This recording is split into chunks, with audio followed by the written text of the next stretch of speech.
नमस्कार भक्तों, आपका एक बार फिर से स्वागत है हमारे चैनल भक्ति की शक्ति में। आज के इस वीडियो में हम आपके लिए शनिवार के व्रत की विधि, व्रत कथा और शनिदेव भगवान की आरती लेकर आए हैं।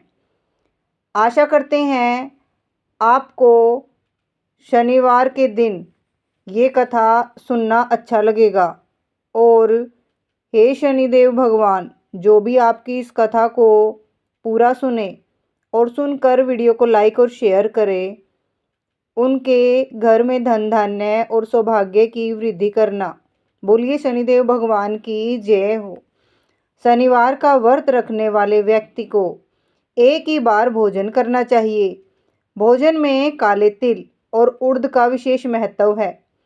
शनिदेव की पूजा में तांबे के पैसे, काले उड़द और काला वस्त्र चढ़ाया जाता है। इससे शनिदेव भगवान खुश होते हैं। बोलिए शनिदेव भगवान की जय हो। शनिवार व्रत कथा। एक दिन सातों ग्रह सूर्य, चंद्र, मंगल, बुध, बृहस्पति, शुक्र, शनि बैठे हुए इस बात का विवाद छेड़ बैठे कि समस्त ग्रहों में कौन सा ग्रह सबसे बड़ा है। इसका निर्णय करने के लिए सभी ग्रह राजा इंद्र के दरबार में उपस्थित हुए। इंद्र ने सोचा कि यदि किसी ग्रह को मैं महान कह दूंगा तो शेष सारे 8 ग्रह मुझसे नाराज हो जाएंगे। इसलिए वह हाथ जोड़कर कहने लगा, देवगण, मैं आप लोगों का निर्णय करने में असमर्थ हूँ। इसलिए आप पृथ्वी पर राजा विक्रमादित्य के पास जाइए। वे बड़े ही न्यायप्रिय राजा हैं। देवताओं को इंद्र की बात जच गई। वे सभी विक्रमादित्य के दरबार में उपस्थित हुए। उन दिनों विक्रमादित्य उज्जैन में राज्य कर रहे थे। सभी देवता जब उनके दरबार में आए तो उनके स्वागत में सादर उठ खड़े हुए और उनसे दर्शन देने का उद्देश्य पूछा, यह जानकर कि मुझे इनमें से किसी एक को बड़ा और किसी एक को सबसे छोटा बताना है। राजा धर्म संकट में पड़ गए, मगर वह कर्तव्यनिष्ठ राजा थे, इसलिए उन्होंने न्याय करने का निश्चय किया। दूरदर्शी विक्रमादित्य किसी एक देवता को अपने मुंह से छोटा या बड़ा कहना नहीं चाहते थे। इसलिए उसने प्रत्येक ग्रह के आसन उसी की प्रिय धातु के बनवाकर इस कर्म में रख दिए कि सोने का आसन सबसे पहले आया और लोहे का आसन सबसे बाद में। फिर उन देवताओं से कहा कि वे अपने अपने आसन पर पधारें और आसनों के क्रम से ही ग्रहों में अपना पद जाने। आसन सोने, चांदी, कांसी, पीतल, सीसर, जस्ता, अब्रक और लोहे के थे। लोहे का आसन सबसे बाद में था, वह शनि का आसन था। शनिदेव समझ गए कि विक्रमादित्य ने उन्हें सबसे छोटा कहा है, अतः वे क्रोधित होकर बोले, चंद्रमा, राजन, तुम मेरे पराक्रम को नहीं जानते। सूर्य एक राशि पर 1 महीना, चंद्रमा 2.25 दिन, मंगल 1.5 मास, बृहस्पति 13 महीने, बुध और शुक्र केवल 1 मास और राहु तथा केतु उल्टे चलते हैं। सिर्फ 18 मास तक राशि पर रहते हैं, परंतु मैं एक राशि पर 2.5 से 7.5 साल तक रहता हूँ। राम को 7.5 आई तो उन्हें राज्य के स्थान पर वनवास मिला, और रावण पर जब शनिदेव की 7.5 आई तो उसके कुल का ही सत्यानाश हो गया। अब तेरी बारी है। ऐसा कह शनिदेव वहां से चले गए। समय अनुसार राजा विक्रमादित्य पर 7.5 आई। तब शनिदेव घोड़ों का सौदागर बनकर उज्जैन में पधारे। उनके मायावी घोड़े बहुत ही मनभावन थे। राजा ने घोड़े के सौदागर के आने का समाचार सुना तो अश्वपाल को उन्हें देखने और छांटने के लिए भेजा। उन घोड़ों में एक घोड़ा इतना सुंदर था कि राजा की तबीयत उसकी सवारी करने को ललचा गई। राजा जैसे ही घोड़े की पीठ पर बैठा, वैसे ही घोड़ा हवा से बातें करने लगा, और वह हवा से बातें करता हुआ ऐसा दौड़ा कि कुछ ही क्षणों में राजा को एक बीहड़ जंगल में पहुंचाकर देखते ही देखते अंतर्ध्यान हो गया। अब राजा विक्रमादित्य जंगलों में मारे मारे फिरने लगे। भटकते भटकते वह एक नगर में पहुंच गए। वहां उनकी भेंट नगर सेठ से हुई। सेठ ने उन्हें भूखा प्यासा देखकर खाना खिलाया और दुकान पर एक और बैठ जाने को कहा। शनि महाराज की कृपा से उस दिन सेठ को खूब आमदनी हुई।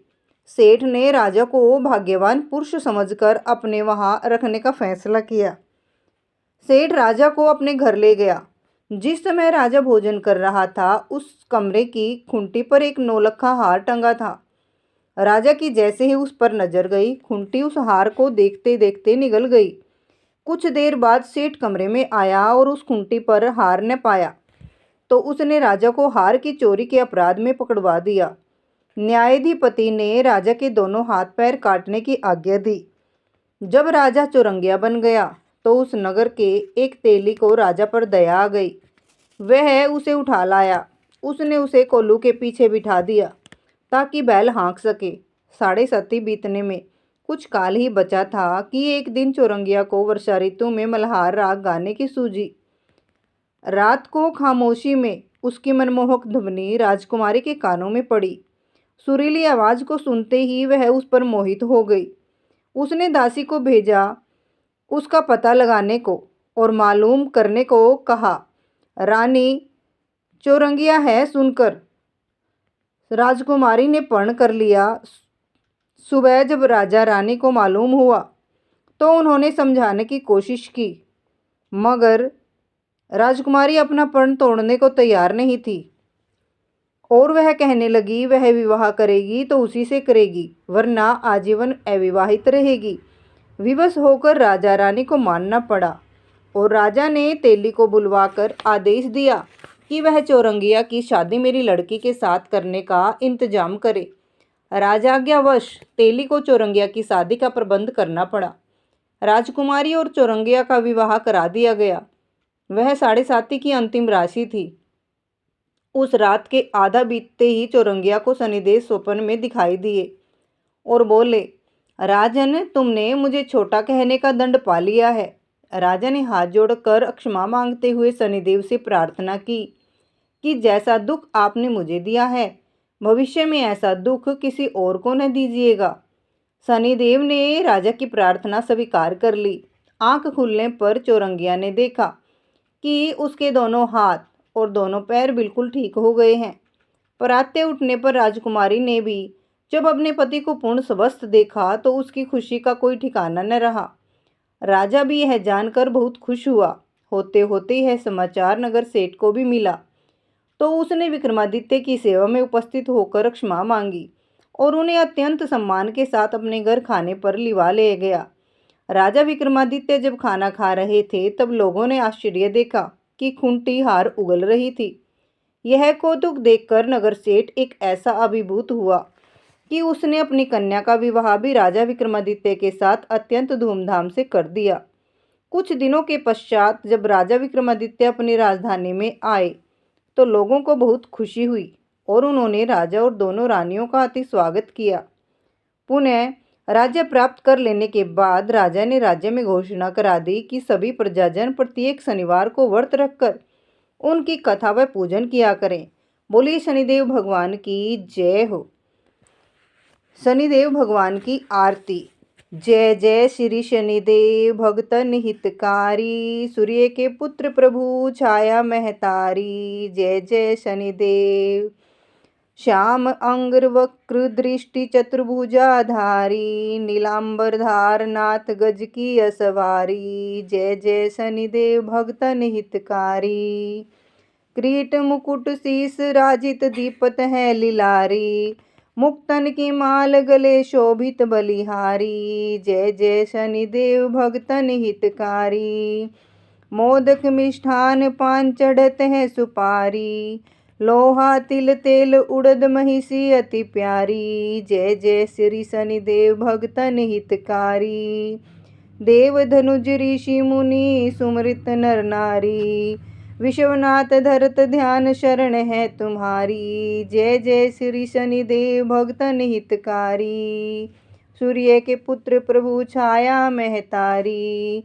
जय जय जय शनिदेव भगतन हितकारी। बोलिए शनिदेव भगवान की जय हो।